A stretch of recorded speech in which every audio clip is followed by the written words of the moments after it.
ለኢትዮጵያ ምድር ልናለቅስ ይገባናል። አሁን ልቅሶ የማይሰማበት ቦታ የቱ ነው? እስቲ መስክሩ። በየትኛው? በምስራቁ፣ በምዕራቡ፣ በሰሜኑ፣ በደቡቡ? አዎ ልክ እንደ ኢየሩሳሌም የእግዚአብሔርን ቃል በልጆቿ የተነጠቀችውና አስመሳዮች የሚበድሏት ሀገራችን ኢትዮጵያ አሁን ታለቅሳለች። እንዲህም ማለት ጠላቶችሽ አንቺን የሚከቡበት ቀን ይመጣል። ይከትሙብሻል፣ ያስጨንቁሻል። በአራቱ ማዕዘን ሰብስበው ይይዙሻል። አንቺንም ወግተው ይጥሉሻል። ልጆችሽንም አንቺንም እየወጉ ይጥሏቸዋል። ድንጋይ በድንጋይ ላይ አይተውልሽም። የይቅርታሽን ቀን አላወቅሽምና ይላታል ቅድስት ሀገር ኢየሩሳሌም። አሁንም ሀገራችን ቅድስት ኢትዮጵያ ሰላሟን ካላወቀችና ችግሯን አውቃ ካልተረዳች በኢየሩሳሌም የደረሰው ጥፋት ይደርስባታል ማለት ነው። ስለዚህ ቸሩ አምላካችን እንደዚህ ካለ ወቀሳ መከራ ሀገራችን ይሰውርልን።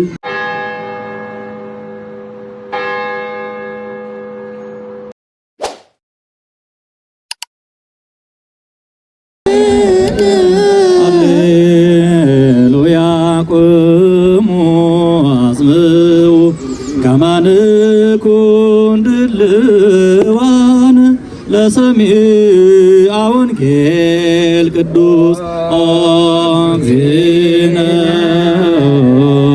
ወአምላክነ መሐረነ ወተሳለነ ወረሰየነ ድልዋነ ለመንግሥተ ሰማያት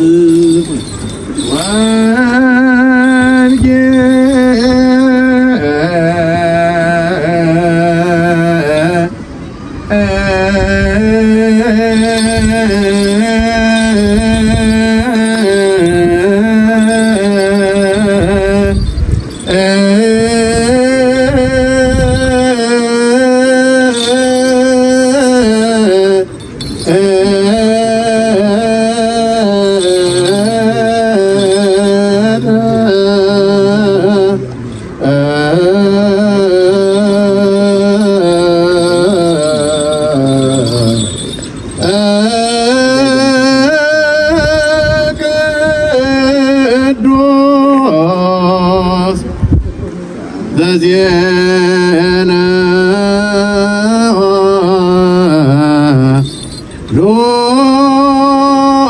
ሉቃስ ቃለ ወልደ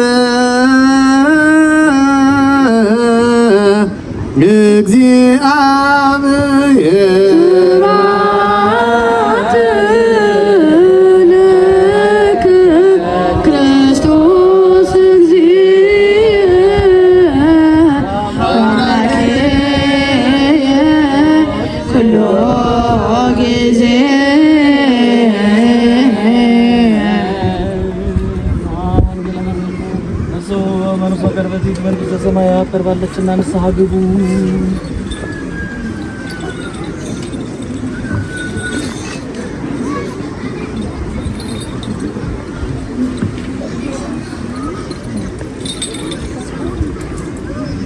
ቅዱስ ሉቃስ እንደጻፈው የዛሬውን ዕለት የሚናገር የሆሳዕና ዕለት የሚነበብ ቅዱስ ቃሉ ይህ ነው።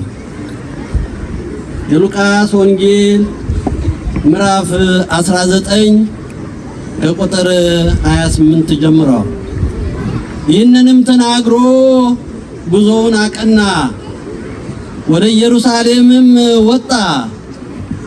ወደ ቤተ ፋጌና ወደ ቢታንያ ስሙ ኤሊዮን ወደሚባለው ወደ ደብረ ዘይት ተራራ አጠገብ በደረሰ ጊዜ ደቀ መዛሙርቱን ሁለቱን ላከ፣ እንዲህም አላቸው፣ በፊታችሁ ወዳለችው አገር ሂዱ።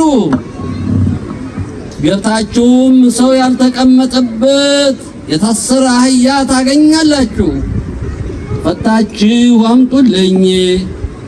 ለምን ትፈታላችሁ የሚላችሁ ቢኖር ጌታው ይሻዋል ይፈልገዋል በሉ።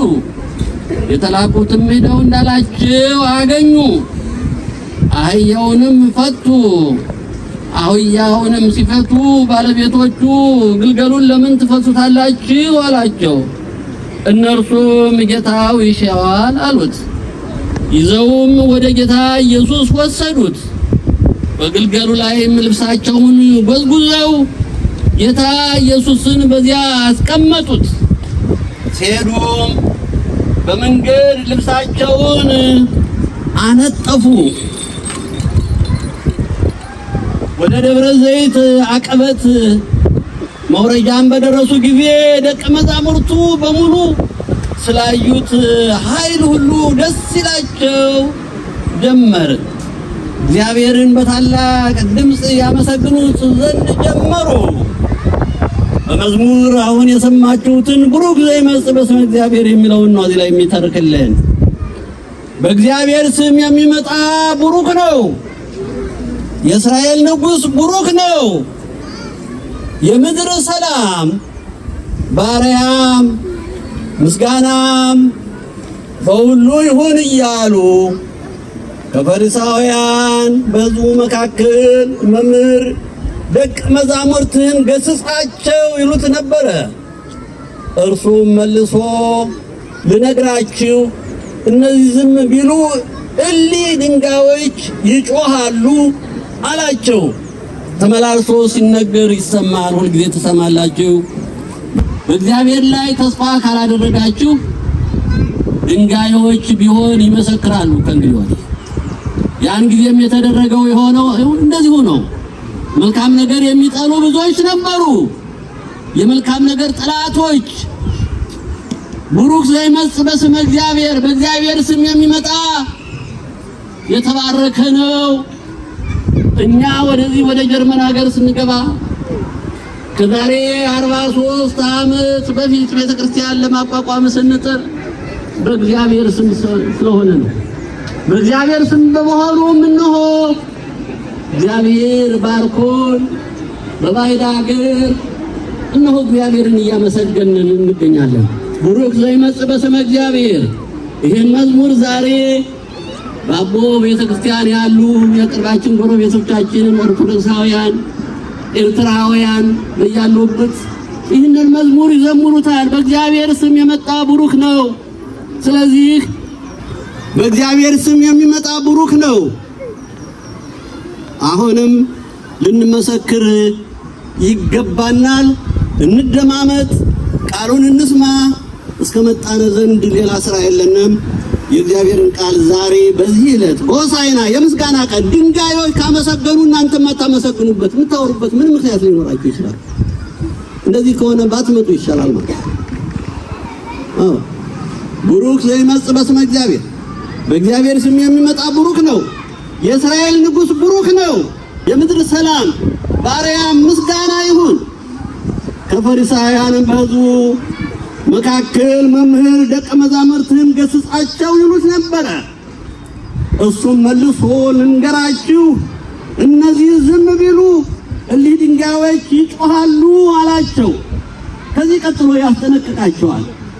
ሰላምን ሲነግሯቸው ሰላምን የማይከተሉ ካሉ፣ ስለ ሰላም የማይመሰክሩ፣ ሰላምን የማይወዱ፣ ፍቅርን፣ ጠብን፣ ሽንገላን፣ አሽሙርን፣ መጥፎ ነገርን የሚፈልጉትን ሁሉ እንዲህ ብሎ ይወርሳቸዋል። ወደዚያች ወደ ቅድስት ሀገር ወደ ኢየሩሳሌም በደረሰ ጊዜ አገሪቱን አይቶ ምን አለላት? አለቀሰላት። አሁንም ለኢትዮጵያ ምድር ልናለቅስ ይገባናል። ለኢትዮጵያ ምድር ልናለቅስ ይገባናል።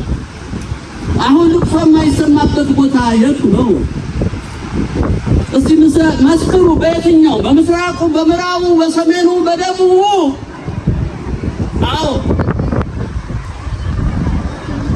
ልክ እንደ ኢየሩሳሌም የእግዚአብሔርን ቃል በልጆቿ የተነጠቀችውና አስመሳዮች የሚበድሏት ሀገራችን ኢትዮጵያ አሁን ታለቅሳለች።